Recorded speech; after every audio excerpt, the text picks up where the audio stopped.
कश्मीर के राजौरी में आतंकियों से मुठभेड़ में शहीद जवानों को सीएम धामी ने दी श्रद्धांजलि। ट्वीट कर कहा कि जवानों के शहीद होने पर समाचार अत्यंत हृदय विदारक। अल्मोड़ा में श्री कल्याण की हिमालय देवस्थान के वार्षिकोत्सव में सीएम धामी ने किया प्रतिभाग।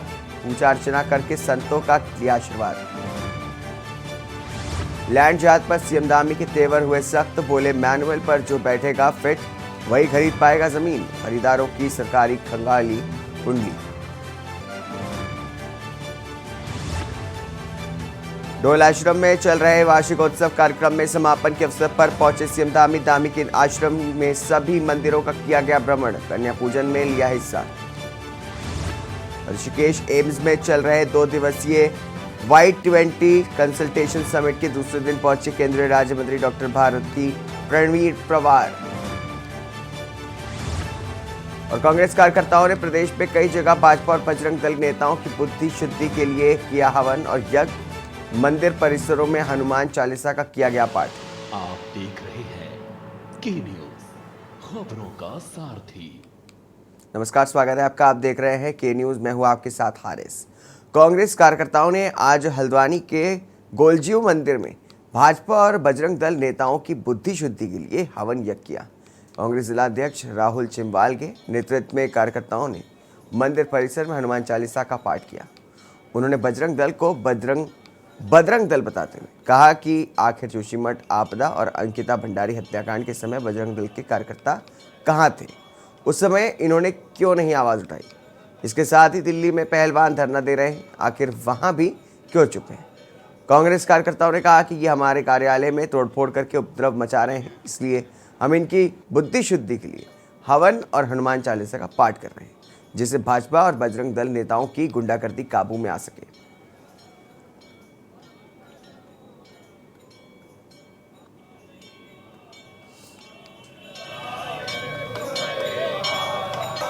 वो देश में कहीं ना कहीं पर इसी जो अराजकता और जिसे कहते हैं कि गुंडागर्दी कहीं पर फैलानी हो तो निश्चित रूप से बजरंग दल उसमें आगे रहता है। मैं इस बजरंग दल से सवाल पूछना चाहता हूं कि जब हमारे यहाँ केदारनाथ जी में आपदा आई थी तब ये बजरंग दल वाले लोग कहाँ थे? जब हमारे यहाँ जोशीमठ में इतनी बड़ी आपदा आई तब ये बजरंग दल के लोग कहाँ थे? जब हमारी बहन अंकिता भंडारी हत्याकांड में पूरा प्रदेश सड़कों पर था, हमारी माँ बहनें सड़कों पर थी, तब ये बजरंग दल वाले लोग कहाँ थे? और आज जब हमारे देश के ओलंपियाड जिन्होंने जो देश में जो जंतर मंतर में पिछले कई दिनों से धरने में बैठे हुए हैं, तब ये लोग बजरंग दल वाले कहाँ हैं? निश्चित रूप से ये लोग एक भाजपा का एक अनुसारी संगठन है और वो भाजपा के लिए काम करने वाले लोग हैं और भगवान राम को और भगवान हनुमान जी को ये लोग उनका सहारा लेकर के ये लोग राजनीति करना चाहते हैं। जब संकट आता है तो संकट कटे मिटे सब पीरा, जो सुनने हनुमान पीरा, तब तक हनुमान जी को जपना पड़ता है।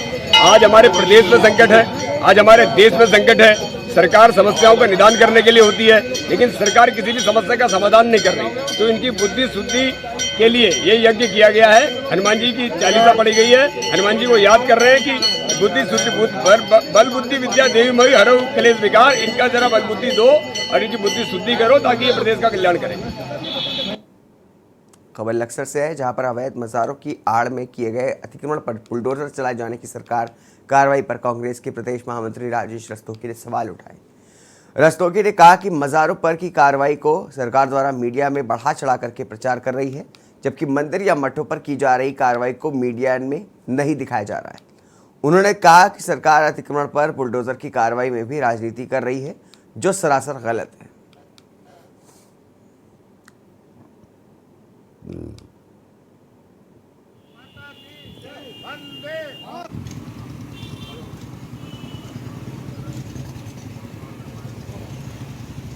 ये पूरे प्रदेश में बुलडोजर चलाया जा रहा है, खास करके सरकारी जमीनों पे। उसमें जो धार्मिक स्थल बने हुए हैं उनको तोड़ा जा रहा है। हमारे यहाँ लक्सर मेन बाजार में भी जो राजेंद्र वर्मा जी का मंदिर था उसको तोड़ा गया था, पीछे हटा करके फिर राजेंद्र वर्मा ने उसका निर्माण किया है। कुछ मज़ारों को भी तोड़ा जा रहा है। तो जो मज़ारों को तोड़ा जा रहा है उनको बड़ा मीडिया में प्रचारित किया जा रहा है। जो मंदिरों को तोड़ा जा रहा है, मठों को तोड़ा जा रहा है, उनको प्रचारित नहीं किया जा रहा है। इस पर राजनीति नहीं होनी चाहिए। मंदिर हो, मजार हो, जो भी अवैध निर्माण हो उस पर बुलडोजर चलना चाहिए। सरकार की जगह बचनी चाहिए, जगह की बहुत आवश्यकता है। और मैं अपनी पार्टी की तरफ से भी भाजपा सरकार को सलाह देनी चाहता हूं, इस तोड़फोड़ पर राजनीति ना करें। डोलाश्रम में चल रहे वार्षिकोत्सव कार्यक्रम के समापन के अवसर पर मुख्यमंत्री धामी ने शिरकत की। इस अवसर पर मुख्यमंत्री धामी ने आश्रम में सभी मंदिरों का भ्रमण करके दर्शन किए और कन्या पूजन में हिस्सा लिया। मुख्यमंत्री धामी ने 1100 कन्याओं का पूजन करके आशीर्वाद दिया। बता दें कि लमगड़ा विकासखंड में स्थित बेहदी रमणीक और एकांत स्थान पर बसा डोल आश्रम में 23 अप्रैल से श्रीमद् भगवत कथा का आयोजन किया गया है, जो 30 अप्रैल तक चली, जिसके बाद डोल आश्रम के तीसरे वार्षिकोत्सव मनाया गया, जो कि मई से 5 मई तक चला। आज 5 मई को समापन दिवस के अवसर पर प्रदेश के मुख्यमंत्री डोल आश्रम पहुंचे। वहां पर पहुंच करके उन्होंने डोल आश्रम में चल रही गतिविधियों के बारे में जानकारी प्राप्त की। इस अवसर पर मुख्यमंत्री धामी ने कहा कि पूज्य बाबा जी द्वारा इस आश्रम के माध्यम से संस्कृति और वेद वेदांत शिक्षा को आगे बढ़ाने का कार्य किया जा रहा है, जो कि सराहनीय है। उन्होंने कहा कि कल्याणी का आश्रम मानसखंड मिशन का एक महत्वपूर्ण हिस्सा बनेगा। उन्होंने कहा कि कैलाश मानसरोवर यात्रा का एक महत्वपूर्ण पड़ाव भी डोल आश्रम बनेगा। मुख्यमंत्री ने डोल आश्रम में संचालित हो रहे कार्यों की सराहना करते हुए पूज्य बाबा जी का आभार व्यक्त किया।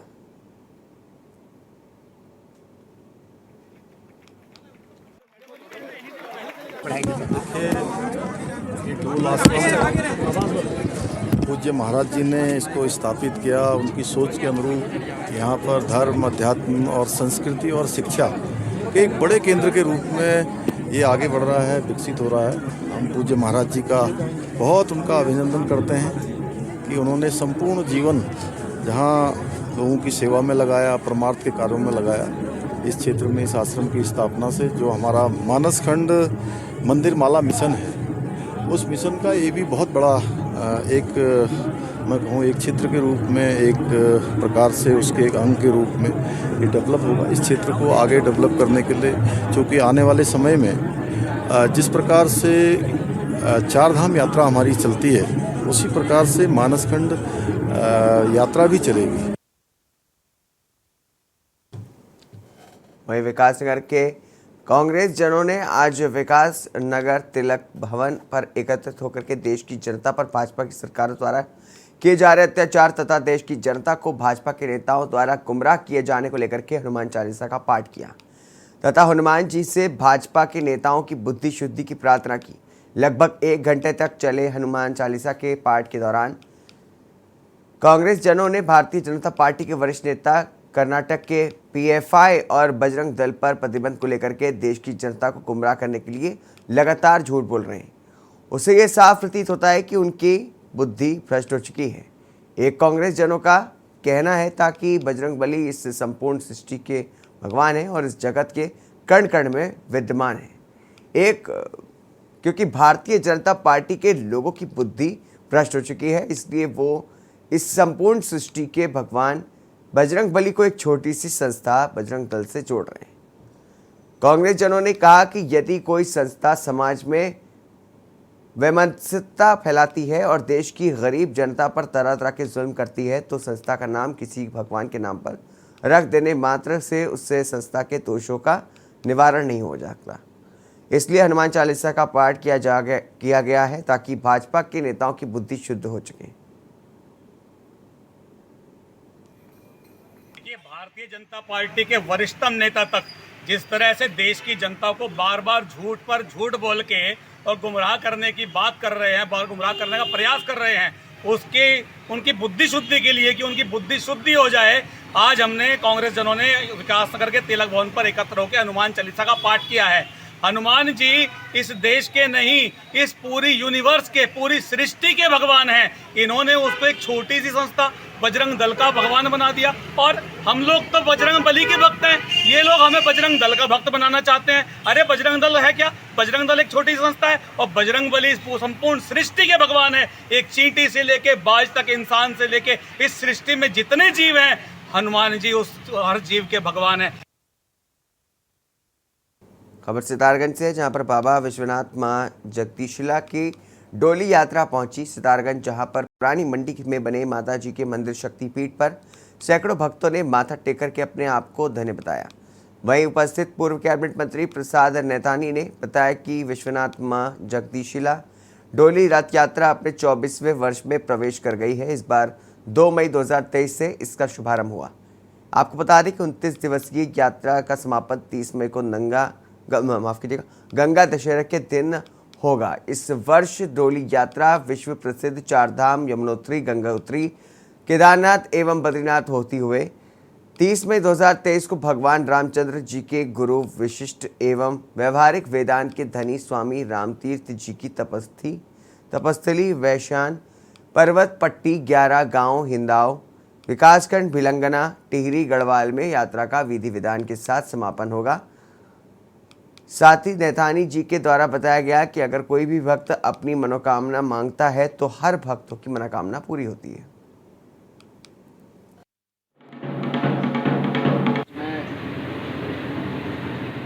चार धाम जाएगी पूरे उत्तराखंड भ्रमण के बाद, यमुनोत्री, गंगोत्री, केदार, बद्री, और ये 30 तारीख मई को जो गंगा दशहरा पड़ रहा है उस दिन इसका विश्वनाथ पर्वत में यात्रा का समापन है। इसका जो मूल उद्देश्य है वो ये है कि विश्व में शांति कायम हो, जो हमारी देव संस्कृतियाँ हैं वो जिंदा रहे, और उत्तराखंड में 4 धाम के अलावा 1000 धाम यहाँ पर स्थापित हों, और उत्तराखंड जो है तीर्थाटन प्रदेश बने।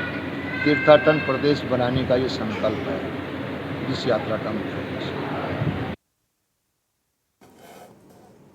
खबर रामनगर से है, जहां पर करीब 2 वर्षों से जमीनों के नाम पर लाखों रुपए की धोखाधड़ी करके फरार चल रहे एक बदमाश को कोतवाली पुलिस एवं एसटीएफ कुमाऊं की संयुक्त टीम ने गिरफ्तार करके उसे कोर्ट में पेश करने की कार्रवाई की। वहीं घटना का खुलासा करते हुए पुलिस क्षेत्राधिकारी बजलीत सिंह भाकुनी ने बताया कि अल्मोड़ा जनपद के सल्ट क्षेत्र में रहने वाले जयप्रकाश डंडरियाल ने कुछ वर्षों पूर्व रामनगर क्षेत्र के ग्राम पीरू मदारा में प्रॉपर्टी डीलिंग का काम शुरू किया था। उन्होंने बताया कि इस दौरान उक्त व्यक्ति द्वारा ज़मीन के नाम पर कई लोगों के साथ लाखों रुपए की धोखाधड़ी की गई थी, जिसमें रामनगर कोतवाली मैच के खिलाफ 3 मुकदमे दर्ज किए गए थे। उन्होंने बताया कि करीब 2 वर्ष से आरोपी फरार चल रहा था। एसटीएफ द्वारा गिरफ्तार किया गया है। जयप्रकाश नाम का एक व्यक्ति था जो यहाँ पर काफ़ी समय पहले प्रॉपर्टी डीलिंग का काम करता था। इसी प्रॉपर्टी डीलिंग के अनुसार के उपरांत इसके द्वारा 3 लोगों से धोखाधड़ी करके पैसे लिए गए, जिसके संबंध में 3 अलग अलग अभियोग पंजीकृत थे और 2 अभियोगों में ये वांटेड चल रहा था। आरोप पत्र न्यायालय प्रेषित किया जा चुका था, एक विवेचनाधीन था और इसके विरुद्ध 50,000 का इनामी था, जिसे आज एसटीएफ और रामनगर पुलिस द्वारा किया गया, गिरफ्तार करके जेल भेजा जा रहा है। खबर ऋषिकेश से है, जहां पर एम्स में चल रहे 2 दिवसीय Y20 कंसल्टेशन समिट के दूसरे दिन केंद्रीय राज्य मंत्री डॉक्टर भारती प्रवीण पवार, कैबिनेट मंत्री प्रेमचंद्र अग्रवाल, एम्स निदेशक मीनू सिंह सहित देश विदेश से आए, जहां पर प्रतिभावान युवा शामिल हो रहे हैं। वहीं का सेशन का फोकस स्वास्थ्य और स्पोर्ट्स पर रहा। केंद्रीय राज्य मंत्री भारतीय प्रवीण ने बताया कि प्रधानमंत्री देश को वैश्विक स्तर पर पहचान दिला रहे हैं। खेलो इंडिया और स्वास्थ्य को लेकर के Y20 जैसे कार्यक्रमों के जरिए देश विदेश के प्रतिभावान युवाओं को एक मंच पर ला करके उनकी प्रतिभा को खेल, स्वास्थ्य और अन्य क्षेत्र में महत्वपूर्ण योगदान से युवाओं को प्रोत्साहित करने का काम कर रहे थे। देखिए, मुझे खुशी है इस बात की कि Y20 का कार्यक्रम एम्स ऋषिकेश में हो रहा है। चूँकि आप जानते हैं कि जिस प्रकार से G20 का अध्यक्षता करने का मौका भारत को मिल रहा है, माननीय मोदी जी को मिल रहा है, उसी कड़ी में Y20 का कार्यक्रम भी चल रहे हैं। और मुझे खुशी इस बात की है कि 3 जगह ये Y20 का कार्यक्रम है, उसमें एक एम्स में हो रहा है। ये हम सबके लिए बहुत सौभाग्य की बात है। आज जितने प्रतिनिधि आए उनसे संवाद करने का मुझे भी मौका मिला। मैं निश्चित रूप से बहुत बधाई दे रहा हूँ और माननीय प्रधानमंत्री जी का आभार व्यक्त कर रहा हूँ, जिनके इस आशीर्वाद से ये कार्यक्रम यहाँ संपन्न हो रहा है। आप जानते हैं कि ऋषिकेश एम्स ने अपने अनेकों कीर्तिमान स्थापित किए हैं। आपने जैसे कहा कि प्रतिभावान या हमारे युवा है, हमारे युवा में काबिलियत है और आपने देखा होगा कि अलग अलग सेक्टर में ये युवा आगे आ रहे हैं, तो ज़रूर इसका देश को फ़ायदा हो और देश के साथ अन्य विदेशों में भी उसका फ़ायदा मिले, इस दृष्टि से काम हो रहा है। अलग अलग स्कीम्स है, चाहे वो स्किल डेवलपमेंट की हो, स्पोर्ट्स मिनिस्ट्री की हो, हेल्थ डिपार्टमेंट की हो, उन्हें बेहतर बनाने के लिए ट्रेनिंग सेशन चलते हैं, स्किल डेवलपमेंट चलते हैं। स्पोर्ट्स में भी एक बजट दिया है। खेलो इंडिया जैसा एक बहुत ही बड़ा अभियान चला है। हाँ, हमारा जो टॉपिक था वो योगा और उसका इम्पैक्ट यूथ पे था टॉपिक, और हमारे पास बहुत ही सारे पैनलिस्ट थे, different parts of the world से आए हुए थे, और उन्होंने बताया कि किस तरह से यूथ जो है वो योगा का इस्तेमाल कर सकता है स्ट्रेस को मैनेज करने के लिए और अपनी लाइफ को बेटर तरीके से जीने के लिए। इनफैक्ट और चीज़ें जो हमने डिस्कस करी वो थी हॉस्टल लाइफ को कैसे हम जी सकते हैं, और कैसे योगा एक बहुत बड़ा रोल प्ले कर सकता है हमारी लाइफ में एक अच्छा ज़िंदगी जीने के लिए। रामनगर में हल्द्वानी से यात्रियों को लेकर के रामनगर आ रही उत्तराखंड परिवहन निगम की एक बस की पिकअप वाहन से भिड़ंत हो गई। हादसा इतना ज़बरदस्त था कि मौके से गुजर रहे लोगों में अफरा तफरी मच गई। दोनों वाहनों की भिड़ंत के बाद रोडवेज की बस पैराफिट तोड़ करके काफ़ी नीचे गिर गई, जिसके बाद बस में सवार यात्रियों की पुकार सुन करके मौके से गुजर रहे लोग पुल से नीचे पहुंचे। तो वहीं पर सूचना मिलने पर बलजीत सिंह भाकुनी, कोतवाल अरुण कुमार सैनी एवं SSI अनीस अहमद भी पुलिस बल के साथ मौके पर पहुंचे और उन्होंने रेस्क्यू अभियान चलाते हुए बस में मौजूद यात्रियों को बाहर निकालने के लिए, साथ ही घायलों को उपचार के लिए एम्बुलेंस वाहनों के माध्यम से रामनगर के सरकारी अस्पताल पहुंचाया। घटना के बारे में जानकारी देते हुए रोडवेज बस के परिचालक करमपाल सिंह ने बताया कि बस में चालक और परिचालक सहित 18 लोग सवार थे। मामले में कोतवाल अरुण कुमार सैनी ने बताया कि इस घटना में रोडवेज बस के चालक गुरुबदन सिंह की मौके पर ही दर्दनाक मौत हो गई, जबकि बस में सवार 6 यात्री गंभीर रूप से घायल हो गए, जिनका सरकारी अस्पताल में उपचार चल रहा है। उन्होंने बताया कि घटना के कारणों की जांच की जा रही है। मैं कंडक्टर हूँ गाड़ी का। गाड़ी में 16 सवारी थी, हमें दोनों को मिला के 18 हो गए, पूरे थे 18 गाड़ी में।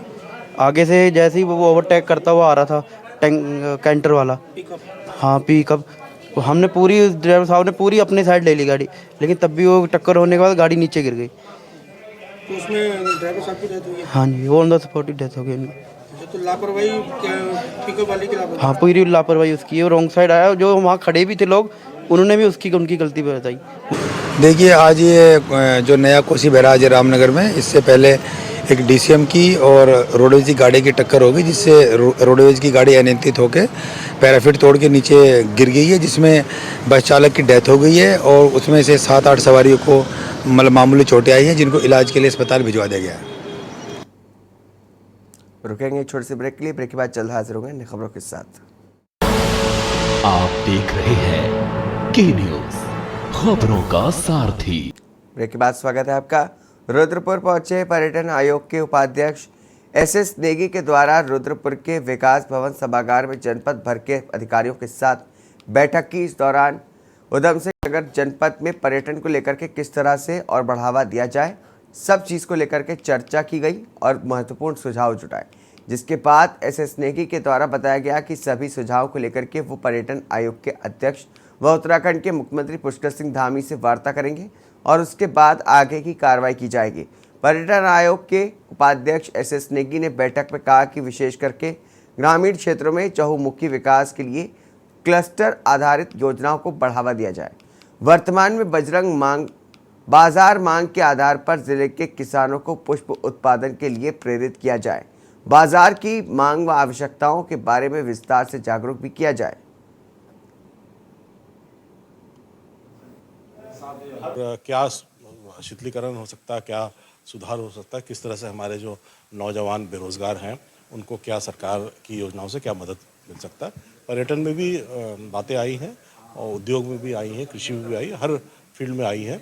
इसके बाद क्योंकि माननीय मुख्यमंत्री इसके अध्यक्ष हैं, तो माननीय मुख्यमंत्री को ये सारे सुझाव बताए जाएंगे और सरकार प्रयास करेगी कि और यहाँ पर उन्नति हो। अगली खबर नैनीताल से, जहां पर कांग्रेस कार्यकर्ताओं ने कांग्रेस नगर अध्यक्ष अनुपम कबड़वाल के नेतृत्व में राज्य अतिथि गृह सभागार में भाजपा की बुद्धि शुद्धि के लिए हनुमान चालीसा का पाठ किया। नगर अध्यक्ष अनुपम कबड़वाल ने कहा कि केंद्र और राज्य सरकार जनता को गुमराह करने का काम कर रही है। आरोप लगाया गया कि महंगाई, भ्रष्टाचार और बेरोजगारी को बढ़ावा देने के साथ ही गरीब मजदूर, किसानों, महिलाओं, बेरोजगारों का उत्पीड़न बढ़ रहा है। उत्तराखंड की अंकिता भंडारी हत्याकांड में भाजपा के नेता संलिप्तता और सत्ता के बल पर वीआईपी का नाम उजागर न होने देने की घटना हो गया या हेमंत नेगी हत्याकांड। अपराधियों को बचाने का काम किया जा रहा है।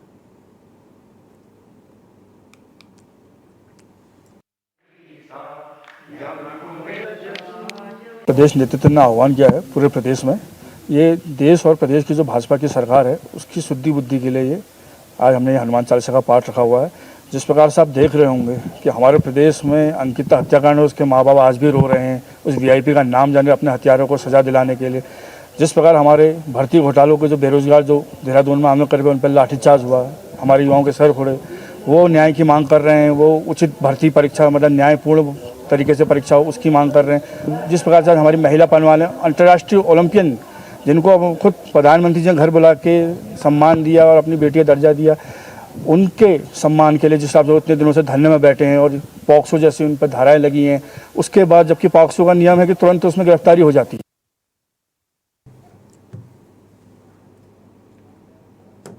इसी के साथ इस बुलेटिन में बस इतना ही। दीजिए इजाजत।